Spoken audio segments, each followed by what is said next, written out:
Whether the team is giving us the highest of highs or the bluest of blues, we'll cover it all here on Commanders Nightly News. I, of course, am your host, Louie T. Thank you for joining me.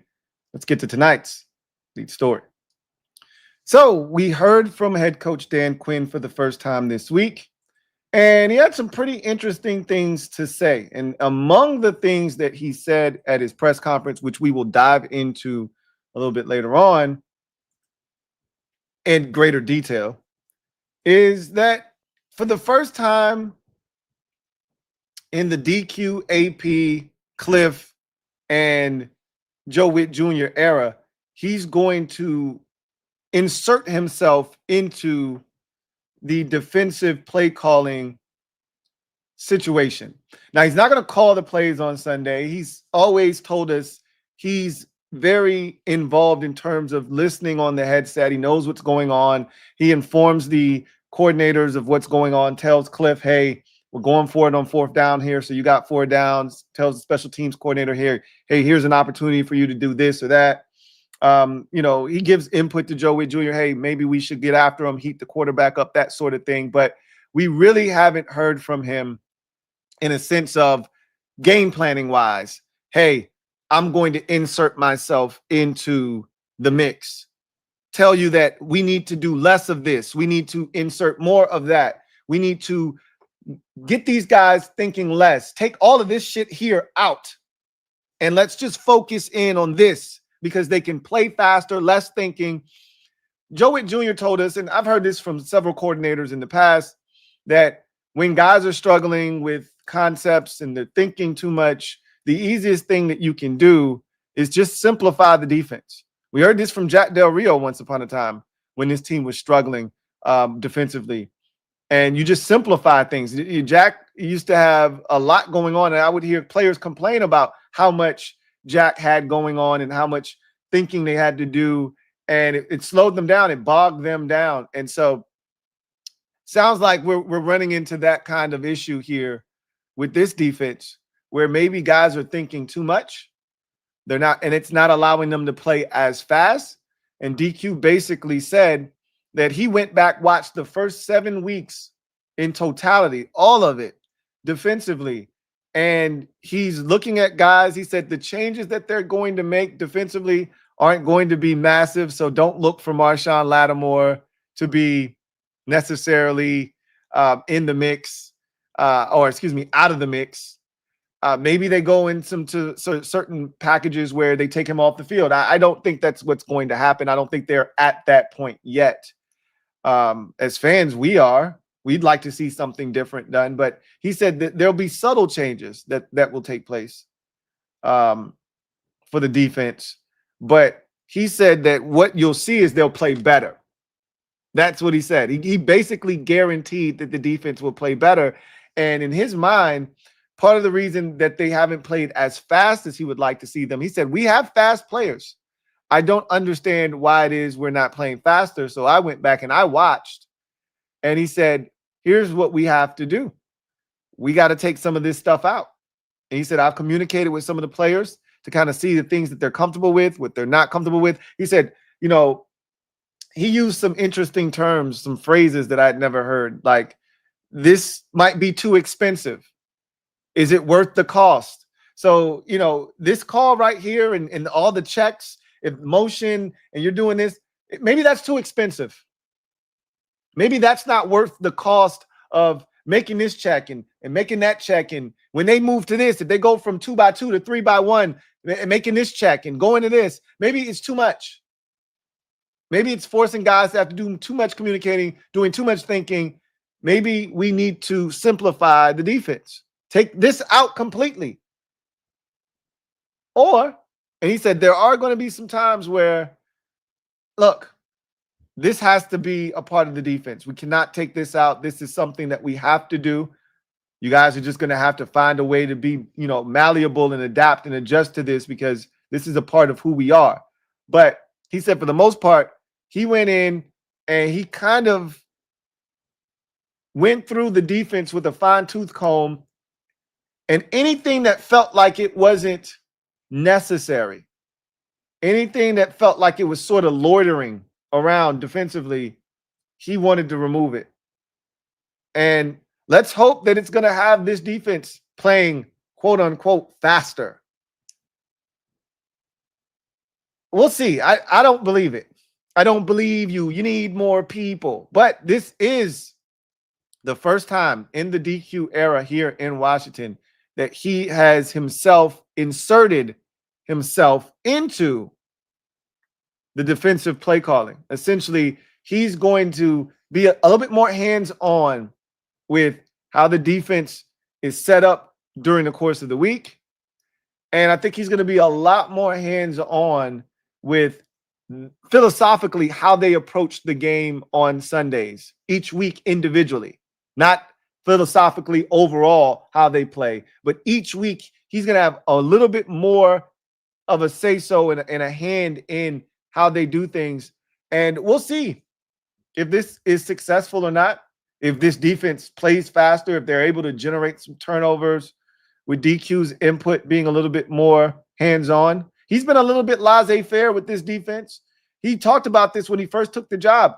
One of the things he felt like he thought he was too much of a micromanager in Atlanta his first time around, that he was a helicopter coach, looking over everyone's shoulder, trying to help everyone do their job, kind of spread himself too thin. He wasn't enough of a manager the last time around. He feels like as a head coach, your job is to be a supervisor, oversee the entire operation. Don't really just limit yourself to this or that, or don't be in every single thing to the point where you can't do anything well, right? You're doing too much to the point where nothing actually gets accomplished.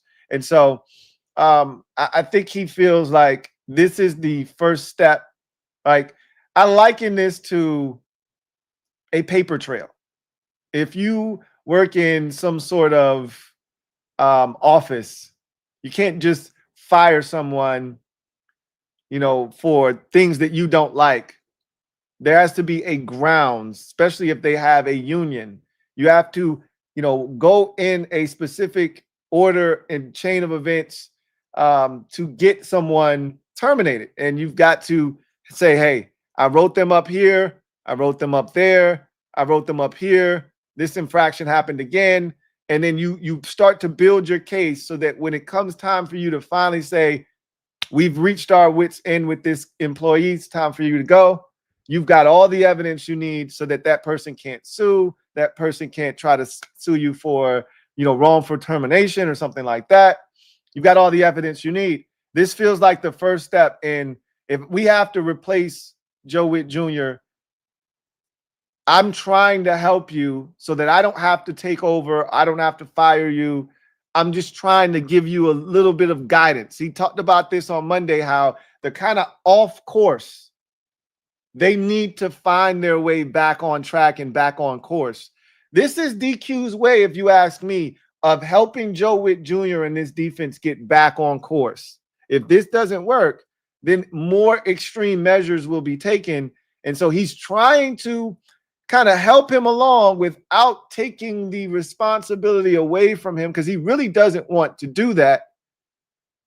Again, once you go down that road, it's a slippery slope.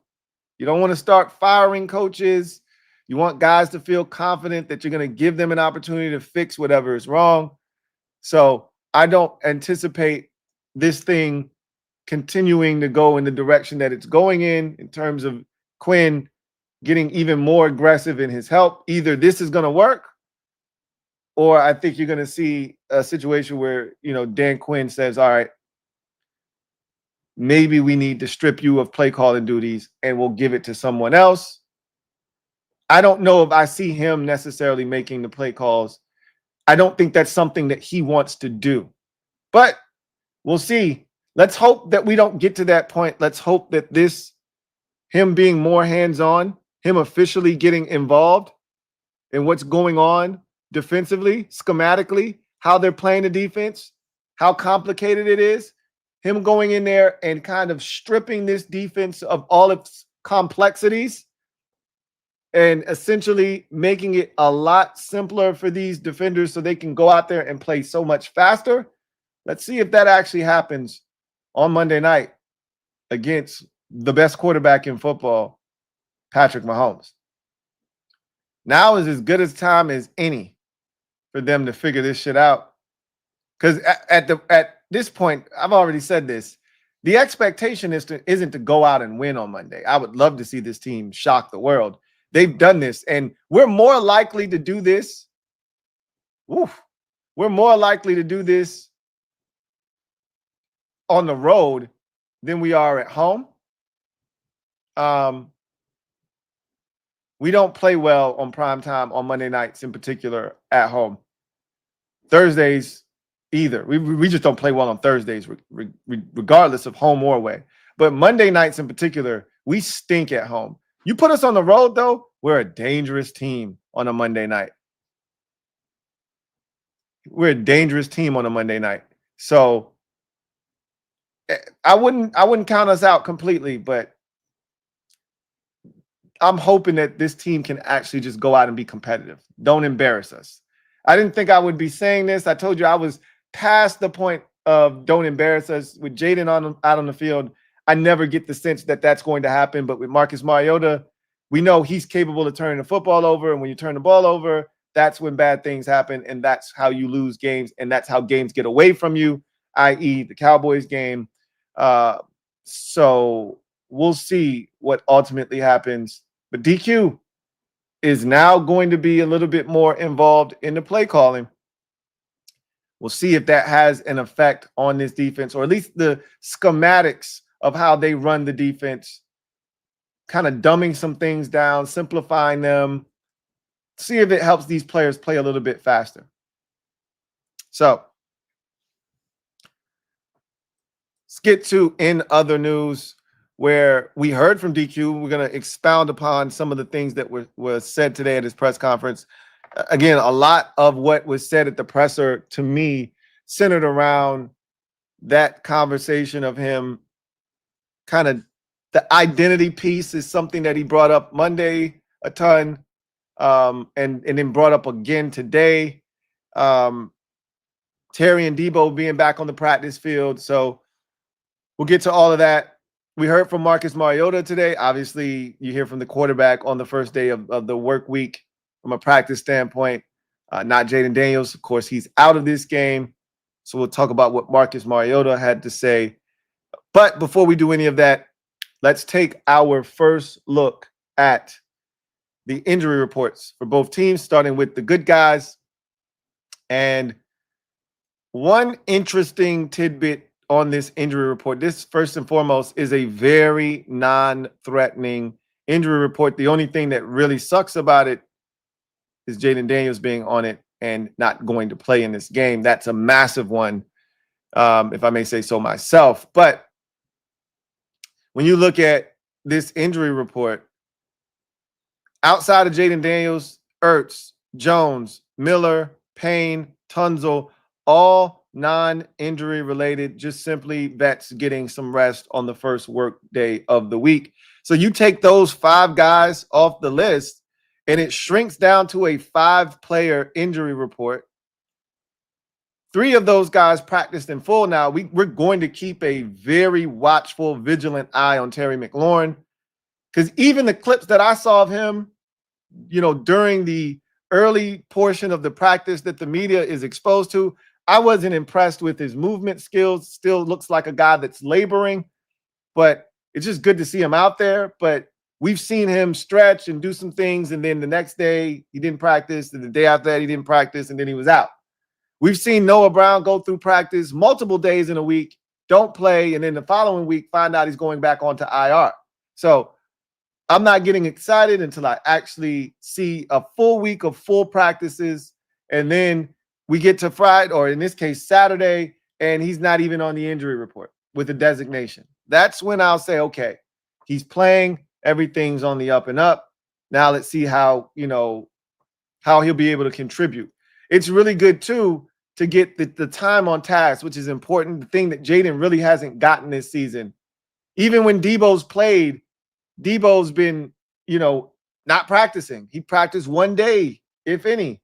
And so it'd be nice to get these guys through a full week of practice so you can actually rep the things that you plan on trying to execute on Monday night.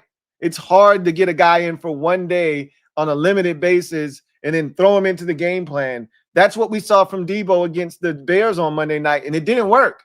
He was a non-factor. So if Debo and Terry can practice in full the entire week, that's a great sign for this offense. And it gives Marcus Mariota at least a fighting chance to go out there and execute with guys that have been in the practice work week, getting those reps and giving you a chance to kind of coalesce before the Monday Night Football game. But just a couple of names, Cosme and Wagner outside of McLaurin and Debo. Cosme with the back is a little bit disconcerting because he just got back. His back had nothing to do with his previous injury. Cosme did not finish the game against Dallas, but I also don't think it was because of the back injury or anything like that. DQ told us that they were getting their ass whooped. There was no reason to leave guys out there and expose them to something happening in garbage time of a game that you weren't going to win and weren't competitive in. So I just figured Cosme was one of those guys. First game back, didn't need to push the envelope too much. But now we see that he's got a back injury. I'm not going to read too much into it right now. If he doesn't practice tomorrow, now we got an issue. He just got back here. I hate this. I hate seeing this. I don't want him on this list at all. And now he's here with the back. So that sucks. And he needs practice reps. We just talked about continuity with this offense. Here's another example of the offensive line trying to build continuity, trying to mesh and gel together. And, every practice rep is important, and not getting those reps sucks for a guy that has already missed virtually the entire season up until this point. So that sucks. And then Wagner with the thumb, he's going to be fine. He's a machine, and he continues to just be an Iron Man, similar to the way that London Fletcher was as a veteran later on in his career here in Washington. So you go from the good guys in their injury report to the Chiefs. And again, their injury report, very non-threatening. And it always helps when you're coming off of a game where it was practically over at halftime, definitely over by 3 quarters. And so guys got a lot of rest. You didn't really put guys, out there. It wasn't a bye week because you did play, you did incur contact, but it wasn't a, stressful week, to say the least. But 3 DMPs for them. Tackle Josh Simmons. We still don't really know what's going on with that situation. It's a little funky, but he hasn't played in 2 weeks due to whatever's going on in his personal life. So, we'll see if that continues throughout this week and if he's out again. Kareem Hunt, knee and ankle, didn't practice. Again, take all of this with a grain of salt. And their starting guard, Trey Smith, didn't practice with a back, similar to Sam Cosme. I think both of those guys, Cosme and Trey Smith, both play on Monday night. I just think they're being taking precautionary measures with both, and making sure that those 2 guys are all good. So,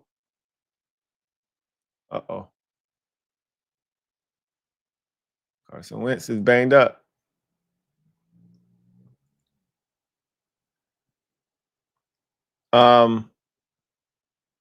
So I think you're going to see all 3 of the 2 out of those 3 guys. I don't think Josh Simmons is going to play for the Chiefs, but I do think Kareem Hunt and Trey Smith are going to be available come Monday night. All the other guys up here were full participants, with the exception of cornerback Jalen Watson, who was limited. I think every single guy up here is going to play, with the exception of Josh Simmons. And if he comes back from whatever non-injury related personal situation he's got going on, if he returns from that, then all of these guys on this list is going to play. So there will be no breaks for the Commanders. We didn't get the benefit of no Rashee Rice. We didn't get the benefit of no Xavier Worthy, or at least a compromised one. We didn't get the benefit of anything with the Chiefs. We're getting them at full strength. All their guys are going to be available. Yeah. Lucky us. So that's the injury report for both teams. We'll keep our eyes on that for the Commanders. Again, I don't really see too many injuries affecting the Chiefs in this game. So, what was said at the press conference today? Let's talk about what DQ had to say, and then we'll get to what Marcus Mariota said, and then we'll get to the Chiefs and our first look at them going into this game. So, DQ started off his press conference by talking about Terry and Debo being back at practice and how excited they were to have those two back in the fold. He talked about the energy that they bring, but also, he knows, and he didn't want to admit this. Every time the media would bring it up and ask him about it, he would act as if he didn't see a difference or he didn't really know. He'd have to watch the film. I don't think it's this, or he knows that teams played us differently. Like, there were tendencies that teams had going into our game. Chicago had tendencies. They broke those tendencies against us because they were comfortable doing so. The Cowboys had tendencies defensively. They broke those tendencies against us because they felt comfortable doing so. Having these two guys back forces teams to play us straight up, play us the way that they normally would play. And if they don't, they're going to pay for it. I've talked about how it's going to impact the run game. It's going to impact the pass game. It's going to allow the field to be stretched both horizontally and vertically, because Terry stretches it vertically, Debo stretches it horizontally, and it's going to force teams to have to play honest in the secondary. Can't be aggressive, attacking the line of scrimmage and stopping the run. I think it's going to open up our run game. So DQ definitely excited about Terry and Debo being back at practice. He talked about how they are tied. Some of what they bring to the table is tied to the identity of this team. And he said that identity is big for this team this week and really moving forward. And he kept saying, what are we doing and how are we doing it? These are things that are important to them in establishing identity. What are the things that we're doing and how are we going about doing those things? You want to be a physical team up front? Okay, so we have to establish the run. And how are we establishing this run, right? These are things that they feel like have to be done in order to reestablish the identity that seems to be somewhat lost right now. He talked about changes on defense.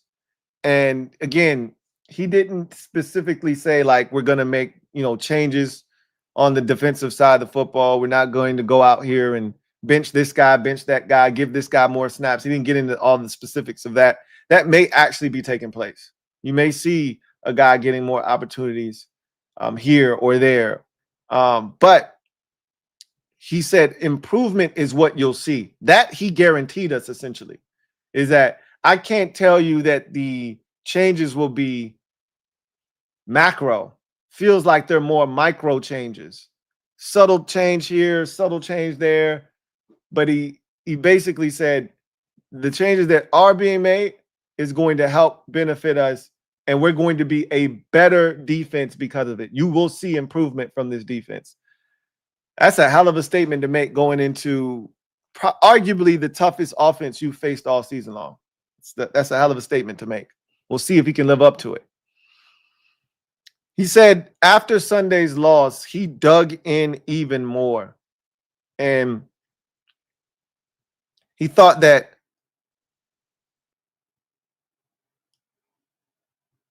he looked around the team, and I thought this was an interesting admission from DQ today. He said he looked at the team and he looked at the staff, and he said everyone felt off. Everyone felt off. Thought that was an interesting admission, because if you ask fans like myself, we felt like the moment that the Terry and team standoff leaked into training camp, that this shit was off.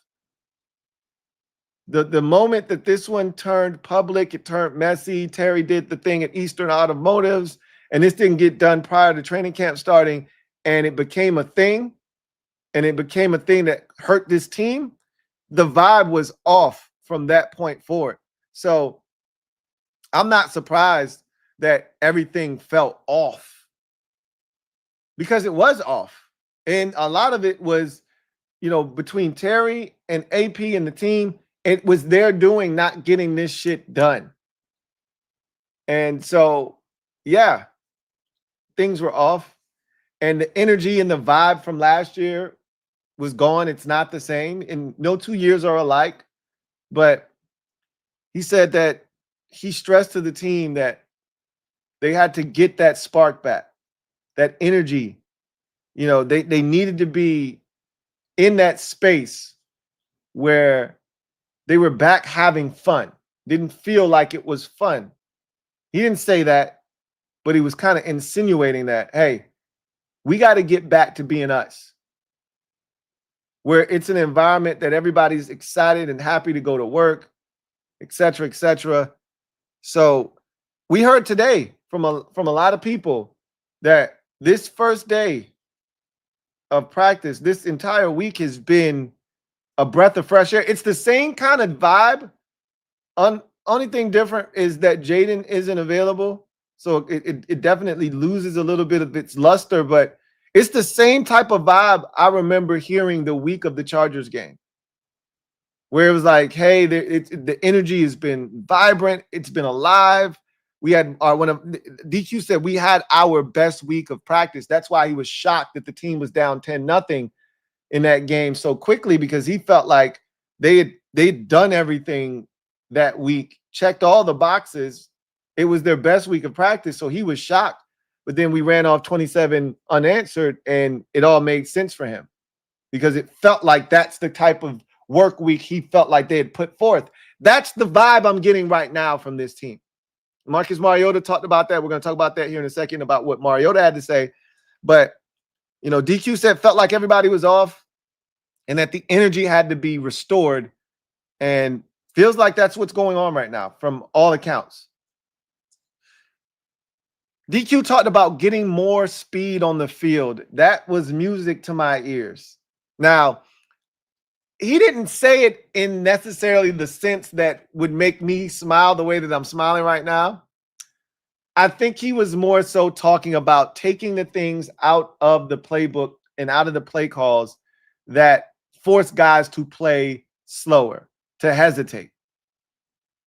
I think he was talking about simplifying the defensive calls, simplifying the defense itself, and making sure that everyone can go out and play at their maximum speed. I don't think he's saying we should get Kane Madrano on the field, we should get Jordan McGee on the field, we should get guys that actually have, you know, legit speed out on the field, and let's maximize the speed that we have defensively. Even though I know he would like to see this team play faster. I think he was more so talking about allowing the guys that already are in the game to play at their fastest. So I don't want to confuse that statement, but anything with speed and getting faster, sign me up. I really don't give a shit how you do it, whether it's organically done by you simplifying play calls or you just replace guys that aren't moving as fast and put faster guys on the field. I'm all about it. DQ said the thing about the speed conversation is we're a fast team. And I'm like, are we? Really? He's like, we're a fast team. I want to see us utilize that speed. And I'm like, I don't know about that. I don't know, Jim. I don't know, Jim. I don't know if we're as fast as him and Joe Witt Jr. try to make us out to be. But we'll see if he can get them playing faster. That's all that matters. He said he went through all the calls to eliminate hesitation. That's what I was referring to during the first portion of the show, during our lead story. He literally said he went through all the calls through the first 7 weeks, and he wanted to eliminate the hesitation for players. So it was something that he saw consistently on tape where guys were playing slower, they were hesitating, they weren't out there playing, you know, with reckless abandon, so to speak. He wanted to eliminate those calls. So that's how he's going to get faster, I guess. He then gave us a Jaden Daniels injury update. And he said that this is the most important quote that he utilized. He said, all of this week will be focused on the rehab. He said part of the reason that they wanted to declare Jaden out of this game is because they wanted to be able to let him just focus on rehab. And he says, quote, all of this week will be focused on rehab with the hope of the following week being back and ready to play. So they'll reassess him, he said, next week to see where he is. There's not a guarantee that he'll play next week. They would love to have him back next week. And it sounds like they're going to rehab him all this week with the hope that maybe they can get another one of those Saturday practices in. They're not at home this week, so I don't know if they can get one of those little Saturday workouts like they got against the Chargers. Remember, going into that Chargers game, they got or excuse me, not the Chargers game. Going into the Falcons game, they worked him out on a Saturday, and he looked really good, and that gave them the confidence that the following week he could return to practice and play. So, he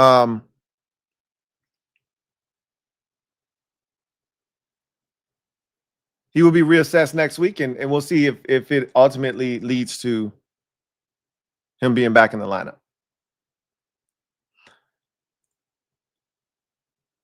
DQ talked about a response to adversity. And like I talked about on yesterday's show, this is the most adversity this team has seen under DQ in his tenure here. Like, this is the most adversity this team has faced. The 3-game losing streak was the most adversity last year, but they were 7-2 when they went into that adversity. They had the cushion to be able to soften that blow. You're sub 500 with the 3 toughest games in a row on your schedule coming up. It doesn't get any tougher than Chiefs, at Chiefs, home on a Sunday night for Seattle, home for Detroit. It doesn't get any tougher on the schedule than those 3 games successively. And you're 3-4 already going in. It's not like you're 4-3. It's not like you're 5-2, and you can afford to drop 2 out of your next 3 or all 3 of them and still be at 500. You lose all 3 of these games, you're 3-7. Your season's done. This is real shit we're talking about here, real shiggity. And he said, in order to respond to the adversity, he needs to see the application of changes. He needs to see the changes that have been made be applied on the field so that the intended result can take place. You can talk about the changes being made, or you can actually show action. That's what he's looking for. We'll see if those things that he's implemented over this week, he said they did a lot of self-scouting and they feel really good about where they are. Now they have to go out and do it. Again, I don't believe you. You need more people. Ben Standing asks, will the team be doing things differently at certain positions that have been ravaged by injuries, most notably edge rusher? You know, there may have been an initial plan at edge rusher because you had this guy or that guy. Now that everyone's injured, it feels like at the defensive end position and you're so thin, does that alter the way you call plays and go about doing things defensively? And DQ basically said, yeah, it does, like, to a degree. But ultimately, Dietrich brought something to the table that, you know, DA may not have necessarily brought to the table, or it might have just been a little bit stronger. Like, we expected Dietrich Wise to be one of the best edge stopping defensive ends in football. And Dorrance, while he's really good at setting a physical edge, he's more of a pass rusher that can stop the run.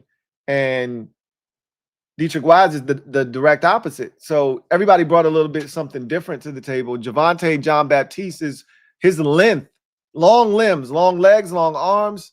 He presents a different challenge, right? Different body type. So you're missing all of these guys, and now you need other guys to step up, essentially.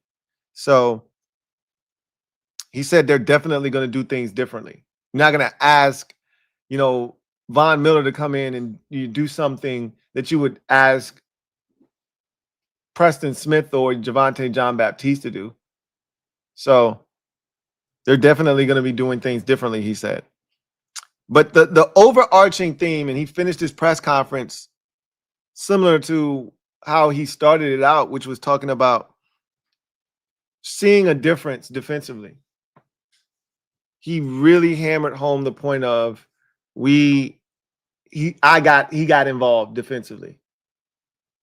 Really looked at this defense, really took a deep dive into what was going on, what was working, what wasn't working.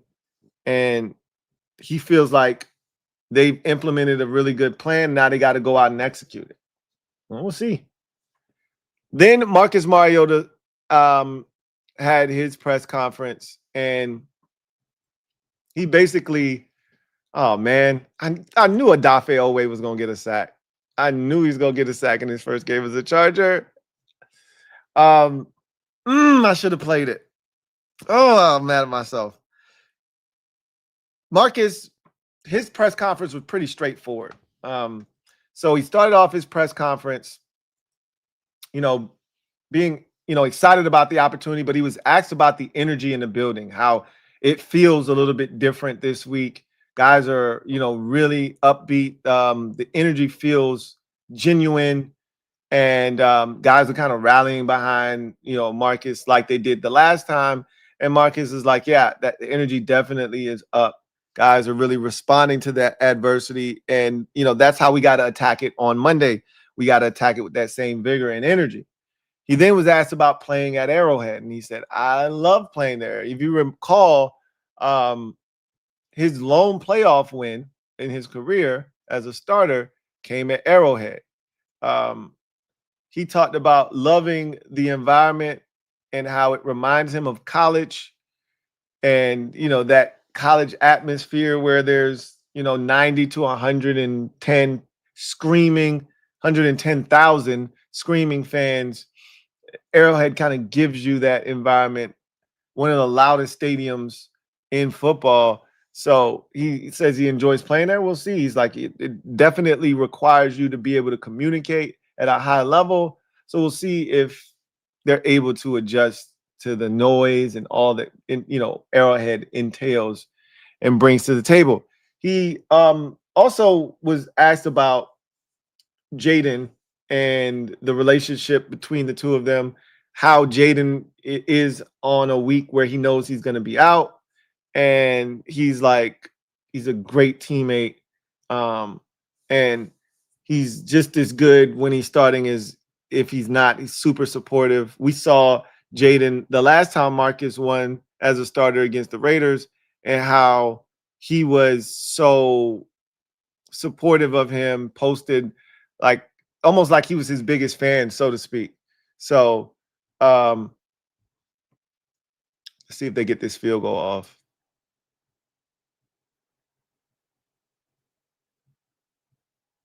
And they do. And it's good. Oh, he missed. He was short. How did he get short on a 53-yarder? He got a big leg. Yikes. Nightmarish first half for the Vikings. So he talked about their relationship, how they've been supportive of one another. And this is one of those reasons why, this is the reason we kept Marcus around. For this type of environment, this type of moment, knowing that we're going to have to play games against teams like this, and we may not have Jaden in the lineup, and knowing that you got one of the better backup quarterbacks in football.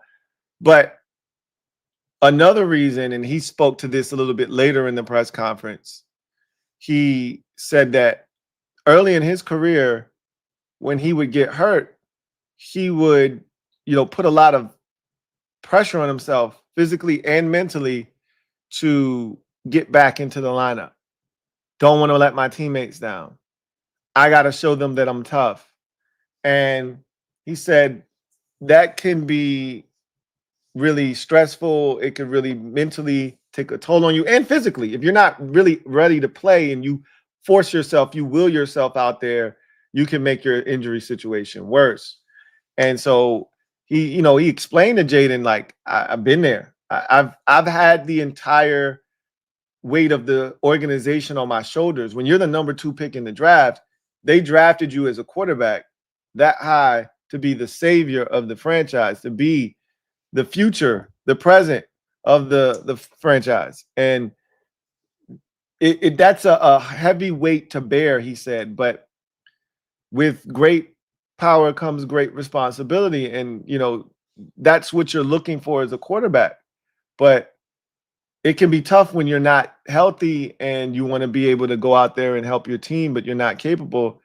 And so he's like, I've been talking to him, and he said it could be something as simple as just sitting there with him, for 2 hours after practice, just to give him someone to vent to, or just to be there for him. And I said, man, that's part of the reason why Marcus is here, to show Jaden the way. And I think when Jaden looks back on his career, he's really going to value and appreciate the presence of a Marcus Mariota being here early in his career. You hear young players as they get older talk about who their OG was, like that guy that took them under their wing, showed them the ropes, showed them how to be a pro, who their OG was. Marcus is definitely going to be Jaden's OG when it's all said and done. And I think he's going to largely benefit from Marcus's presence here. And Marcus said, my job is to, steady the ship and put it in a place that when Jaden comes back, he can hit the ground running and we can have some momentum. Hopefully he's able to do that on Monday night. So, that was the gist. He then talked about the Chiefs defense and what he's seen from them. That was really the gist of the Marcus Mariota press conference. So what we will do is we will get a word from one of our sponsors, come back on the other side, and then we will get to the first look at the Kansas City Chiefs. Sleeper. Sleeper is the best way to experience and connect over sports together. It's a one-stop shop for all of your sports needs. You can celebrate and chat in the games in real time with other users, get the fastest scores, blazing fast news and alerts right at your fingertips. Play in fantasy leagues and win real money on picks contests. So enjoy sports the way they were meant to, together. Download the #1 sports app today. Predict the hottest football stats like passing yards, receiving yards, touchdowns, interceptions, and much more to cash in on your daily fantasy football skills. Use promo code LTN and Sleeper will match your first deposit up to $100. Terms and conditions apply. See Sleeper's terms of use for details. Currently operational in over 25 states. Check out Sleeper today. Sleeper. So, the Kansas City Chiefs, Monday Night Football, Week 8. Chiefs playing their best football of the season at 4-3. This is a team that's been kind of fighting an uphill battle all season long, dealing with a myriad of injuries, a tough schedule to boot, and they found their way to the other side of this, rough start for themselves. We thought the Chiefs by now would have been, 5-2, 6-1, something like that, and they had a chance. They've had some close games, and they didn't get it done. The Philadelphia game comes to mind. The Jacksonville game is another one where they had opportunities to win close games and just couldn't pull them out late. But now they're healthy. They're getting all their stuff back. This offense has been made whole with Rashid Rice's return from suspension. You got a healthy Xavier Worthy for the first time really since week 1, the last 2 weeks. And now you're seeing this Chiefs team offensively be what we thought they could be going into the season, and they're a scary bunch. They dominated their last 2 opponents, really. This last win over the Raiders was sheer dominance. I know if you watched them beat Detroit on Sunday night 2 weeks ago, then that offense felt unstoppable that night. It felt like if they needed to score, they could, and that the Lions had to score on every possession because it didn't feel like they were going to be able to stop the Chiefs. And that was without Rashid Rice, right? That was the week before they got him back. Last week, they get him back, and they scored 31 points, make it look easy, shut out the Raiders, and dominate that game. And we've got work cut out for us. We are struggling on defense. We're playing the worst defense we've played all season. It feels like the defense has gotten progressively worse as the season has worn on. We were a good defense to start, had our struggles against Green Bay, but it wasn't all bad. Felt like we got some things, going in the right direction against the Raiders, but we still gave up explosive plays and we still weren't able to generate any turnovers. The defense was as bad as it had been up until that point against the Falcons. And it really, hasn't gotten too much better other than that Chargers game. And that's the one game that gave us hope that, hey, maybe, just maybe, this defense might be able to be salvageable. But as we've talked about all season, we've feasted off of compromised offensive lines. We really haven't done much against an offensive line that has the majority of its players out on the field and is a good group when they're available and healthy. Dallas was the first time this season where I felt like we got consistent pressure against a solid unit. Dallas's offensive line isn't great, but they've been solid. But I felt like we got consistent pressure on Dak when the game was still in the balance. So the question for me is, I expect Trey Smith to play. Josh Simmons probably won't be out there. That whole left side could be somewhat compromised if you want to look at it that way. We did see their right tackle, Jawan Taylor, on the injury report. He's going to play. I think he practiced in full. But nonetheless, he's got an injury, right? Could we potentially get after Mahomes, make him uncomfortable? That's what you're going to have to do. The Chiefs aren't a dynamic rush offense. I say that, and then, we could be the team that gives up a ton of yards to Isaiah Pacheco, allows him to get into a rhythm, and Mahomes doesn't throw it a ton because we can't stop the run. I don't envision that being the case. Mahomes and Andy Reid and company, they want to throw the football. They mix in some runs because that's what you're supposed to do. But that's not really who they are at their core. They want to throw the football. And they have the weapons now to do exactly that. We have no answers for Travis Kelce. We have no answers for Xavier Worthy. We have no answers for Rashid Rice. We have no answers for Hollywood Brown. We have no answers for Bashard Smith out of the backfield. We have no answers for anything that they do, and we damn sure don't have any answers for Patrick Mahomes. So from an offensive Chiefs offense versus Commanders defense standpoint, we're screwed. And I talked about this on Tuesday's show when I basically gave you a formula, if you will, a checklist of things that need to be done in order to turn the season around. Selling hope, pushing hopium into my veins instead of doubt into my brain.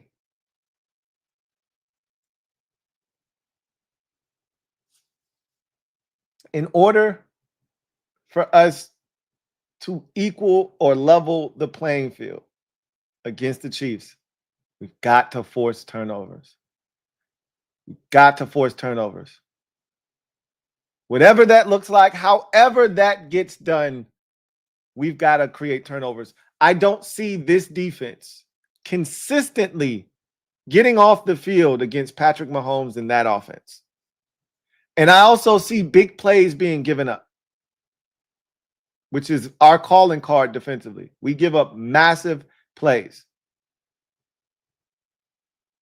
If you're going to beat the Chiefs, you're going to have to find a way to take the football away at least once. You think about the Chiefs' 3 losses this season, I think outside of the Chargers game, I don't think there was a turnover there. There's been a big Mahomes turnover in the red zone that has turned those games in the favor of the opposition. The Eagles game and the Jags game. You got to get at least one turnover from Mahomes. Doesn't necessarily have to be dramatic in the red zone like we had against the Chargers to keep them out of the end zone, which is what Mahomes has done this season, throw dramatic picks down by the goal line. Doesn't necessarily have to be that. But we need to force a turnover somehow, some way. You do that, you're going to have a shot with Terry potentially. And again, I don't want to count Terry in the lineup until he's officially in the lineup. Doesn't feel like that's That feels like it's negligent on my part to do at this point. Feels negligent to just assume that he's playing this week because he's practiced in full for the first time since he sustained the injury. Feels negligent. But assuming, and I probably shouldn't do this, but assuming that those two guys, Deebo Samuel and Terry McLaurin, practice all week and then play, this team might have a shot. I'm not trying to sell you on me picking the Commanders to win. I am not doing that this week. I'm not picking the Commanders to win this week. Spoiler alert. Not doing that. But what I am going to invest in is them being competitive in this game. I'll tell you something else.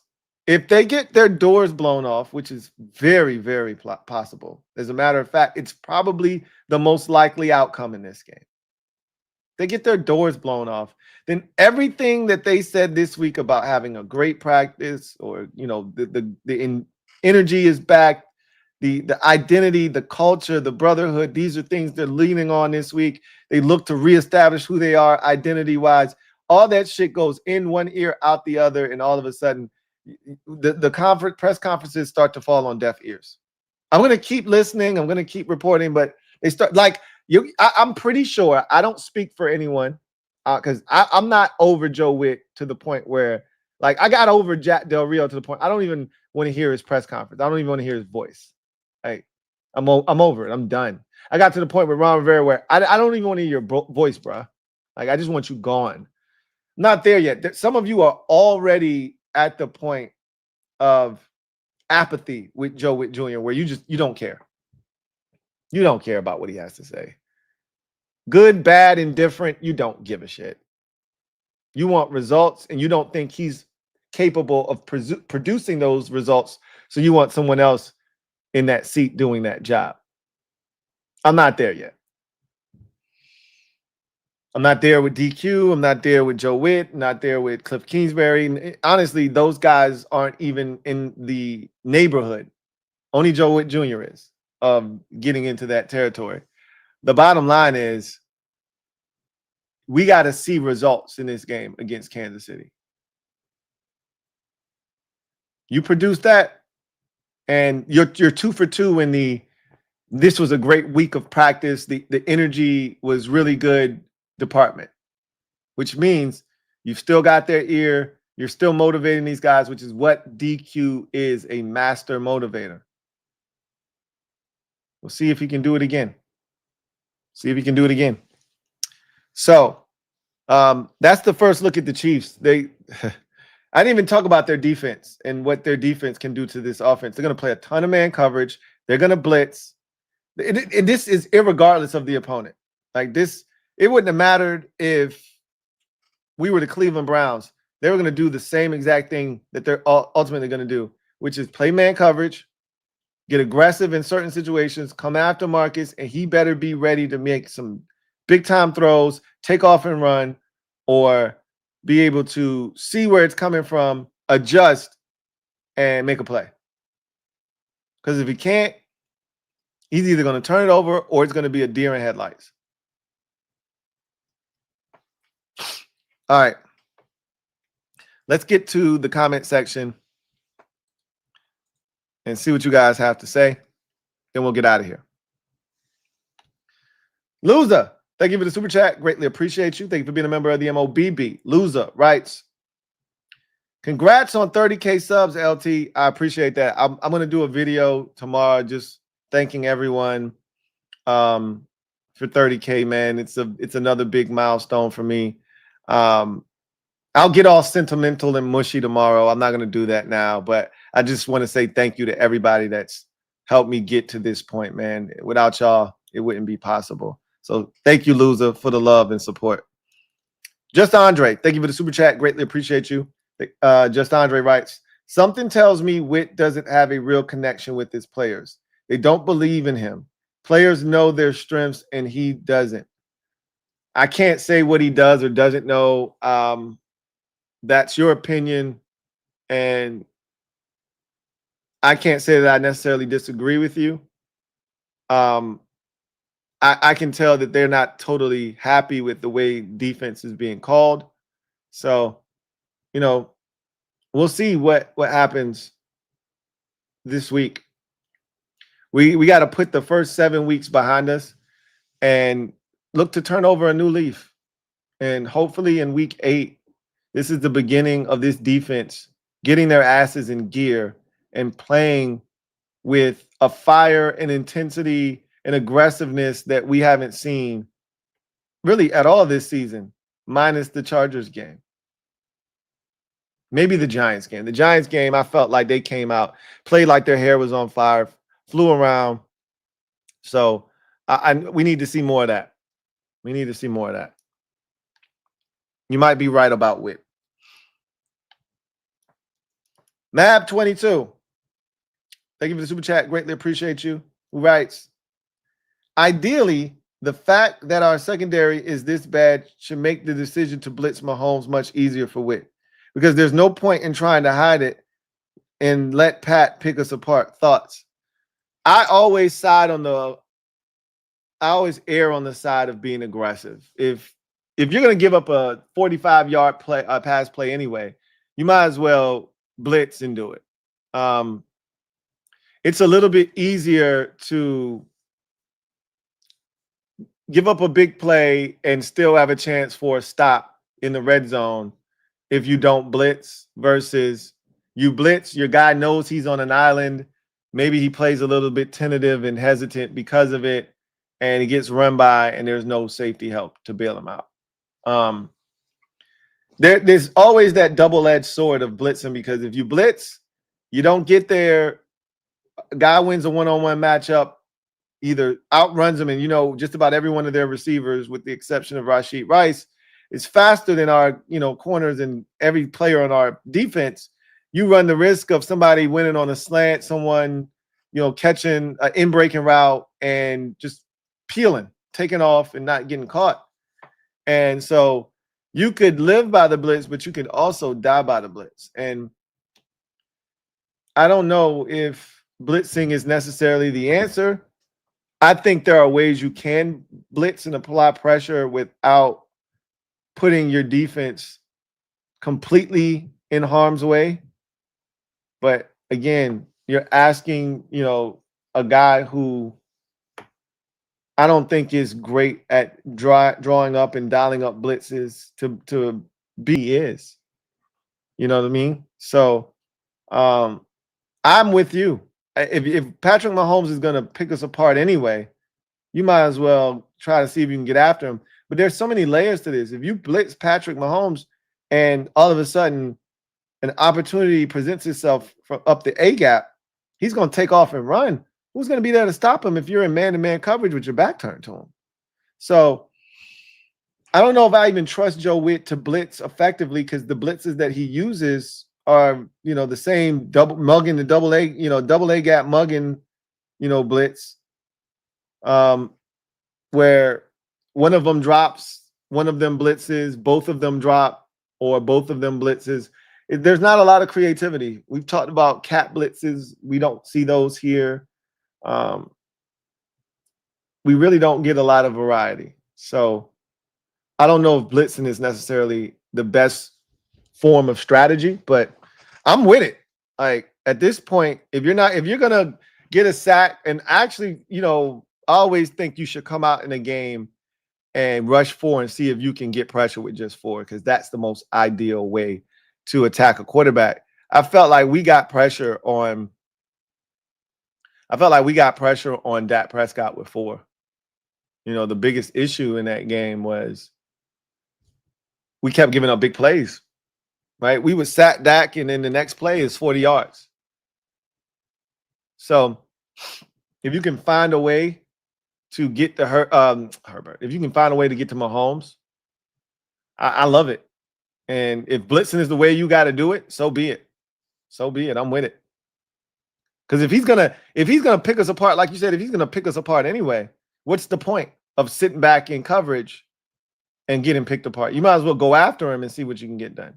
The only difference, and I always bring this up, is if you go after him and you don't get there and a seam opens up for him to take off, or you go after him, he reads it, hits a guy in stride, they're off to the races, it's a touchdown, you never get a chance to protect the end zone.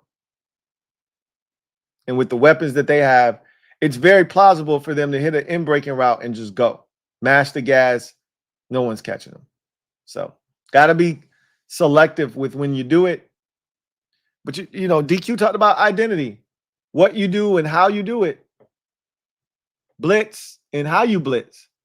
Very important. Two different things. Want to see how that kind of happens in this upcoming game versus the Chiefs. So, anyway, that's the last comment. I look forward to chopping it up with you guys tomorrow. We will have, I'm going to have to figure out how everything's going to go down because I'm going to be out of the office this weekend. And with this being a Monday night game, probably going to have to leave you guys a video for the prediction and everything. Tomorrow, I want to be able to get the injury report in, kind of have a better sense. I think I got an idea of how this injury report thing is going to go, but tomorrow will be the last day that I'll actually have a live injury report for you. I won't have the Saturday one because I won't be here on Saturday. But assuming that everything goes the way that I, expect it to, both teams should have most of their players on the field. That includes Sam Cosmi and Trey Smith, both of the Pro Bowl, guards for each team. I expect them to be in the lineup. So I don't think it's going to be anything significant on either side. But again, I just want to take a look at it tomorrow to make sure that there are no surprises. Anyhow, that's going to do it for me, your man Louie T, here on Commanders Nightly News. I look forward to chopping it up with you guys tomorrow. I got a ton of content coming out tomorrow. Also, if you're interested in what's going on Thursday Night Football, it's not really much of a contest right now. Chargers are beating up the Minnesota Vikings pretty good, 24-3 right now. But I will be live after that video. So we will discuss this. That Chargers win is a pretty good win when you look at what they're doing tonight. And I granted they got their left tackle back. He makes a huge difference. And remember I told y'all about Gadsden, the rookie tight end out of Syracuse, whose dad, Rondé Gadsden, played in the league and was a really solid receiver. Told you that kid is a problem. I'm so glad that he didn't do what he did against the Colts and now what he's doing against the Vikings against us. Because if they would have discovered him, I thought they had already figured him out then, but clearly they hadn't. But now they have. And the Chargers look really good. But, I'll be live after that game if anybody's interested. If not, I'll see you tomorrow. You guys have a good one. Take care. God bless. And good night. Peace. Here comes the diesel. Here comes the diesel. There's the snap. Hand to Riggins. Good hole. He's got the first down to the 40. He's gone. The 35, the 30, the 20. He's gone. He's gone. Touchdown.